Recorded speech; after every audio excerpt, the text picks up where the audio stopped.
All right, so let's take a look at this next example for a parabola.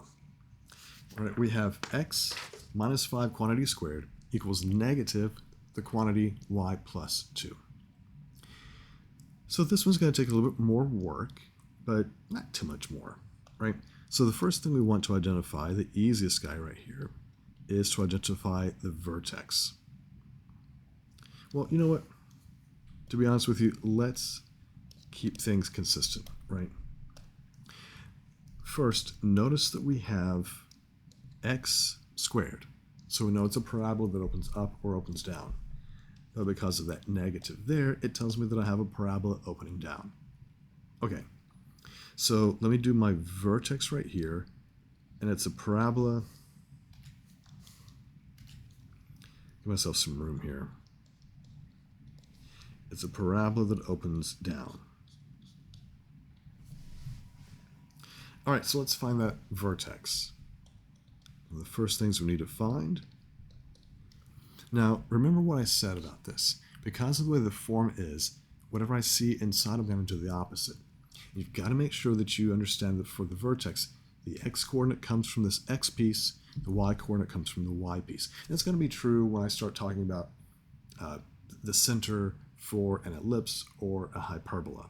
Okay, so the vertex is going to be positive 5 and y is negative 2. So I know there's an upside down parabola. I don't have an x and y grid to constrain myself. I just know I'm going to label this as 5, negative 2. The next thing I need to identify is the a. So 4a equals negative 1, which means my a value is going to be negative 1/4. So that means between my vertex and my directrix, and between my vertex and my focus, is going to be a length of 1/4. So from here to here is 1/4. From here to here is also 1/4. All right, so my focus. Notice we've got a good drawing, a good shape for our parabola. The focus is going to be down 1/4 of a unit. So that is going to affect my y-coordinate. So it's down 1/4, so it's going to be negative 2 1/4. If you want to say negative 9/4, that's fine, that's the same thing. If I want to talk about my directrix, horizontal line, so it's going to be y equals. But it's a 1/4 unit up from the vertex. So again, we're talking about the y value.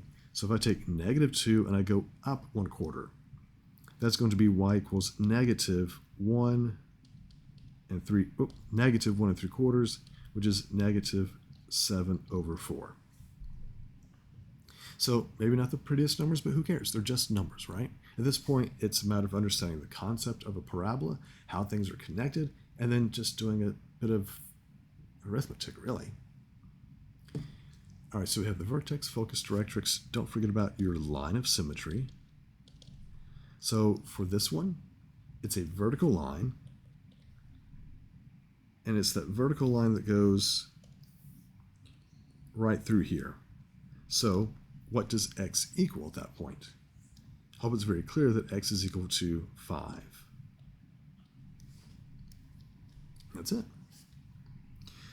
All right, so let's go ahead and make sure I label this. So that's 5 and negative 2 1/4. All right. So what is my domain? Well, because it's x squared, we know the domain is going to be all real numbers. And the range is a set of y values, so it's coming from negative infinity, and it goes up to a maximum value of y at negative 2. So from negative infinity to negative 2 with a bracket.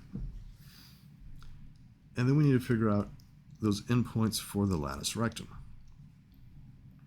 All right, so a is 1/4, which means from here to here is going to be double that, so it's going to be 1/2. And the same thing here. Now we already know that the distance of the latus rectum is just going to be 1. All right, so we've got the focus And the change that we're making is horizontal, so it's going to affect the x-coordinate. So those endpoints are going to be 5 less 1/2, so it's going to be 4.5 comma negative 2.5, 2.25. And then when I go on the other side, you're adding a half, so it's 5.5, and still negative 2.25. So again, let me double check.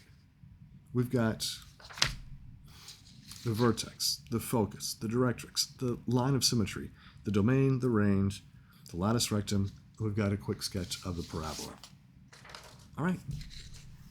Hopefully that all makes sense. Just break it down piece by piece. Draw a picture first.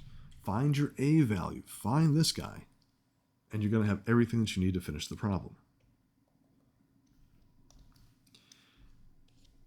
Okay, if I have y minus 3 quantity squared equals 8 times x minus 1. All right, notice that you got your square and it's connected to y, which tells me I have a sideways opening parabola. And since this value right here is positive, it's going to be a sideways opening parabola. It's going to be opening out the positive side. So something like that. Let's start off by finding my vertex. So my vertex will be the ordered pair, and it's where you're going to be very careful.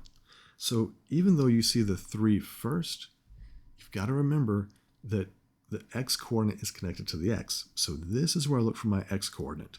My vertex will be a positive 1. The y-coordinate is the opposite of what you see here, and that's going to be positive 3. All right, so the ordered pair 1, 3. My directrix is going to be over here. My focus is going to be inside. So to find that, we're going to figure out what A is. So we're going to do 4A is equal to 8, which means A equals 2. So between my vertex and the directrix is 2 units, and it's also 2 units from my vertex to the focus. So again, you're moving horizontally, which is why it's a good idea to have this picture so you can clearly see what's going on. If I'm at the point 1, 3 and I go 2 units to the right, that's my focus, and that would have the coordinates 3, 3. When I move from my vertex to the left 2 units, that's where my directrix is. We see it's a vertical line, and it's going to be x equals, well, the vertex had x equals 1. Go backwards 2, x equals negative 1. And the next easy guy to do is to find the axis of symmetry. It's opening up sideways. So y is equal to what? Well, y equals 3. All right, so let me put my focus coordinates right there. Your domain. Your domain starts with x is equal to 1, and it goes all the way to the right to infinity. And because this is a sideways parabola, we can see that our range will be all real numbers. So if it's y squared, range is all real numbers. If it's x squared, domain is all real numbers. All right, now we need to identify those endpoints for the lattice rectum. So it goes through the focus, parallel to the directrix. A is 2, right? But we know that for the lattice rectum, you're going to take that total distance of 8 and you're going to divide it by 2. So it's 4 up and 4 down. So when I'm going 4 up and 4 down, it's the x-coordinate that doesn't change. The 3, we add 4 to that, we get 7. And the 3 here, when we go down 4, we subtract 4, so it's going to be 3, negative 1. And of course, the distance for the lattice rectum is going to be 8. So again, piece by piece, draw the picture, find your A value, and it informs you about everything else. Okay? Hope that makes sense. Of course, if you have any questions, just let me know in the comments below.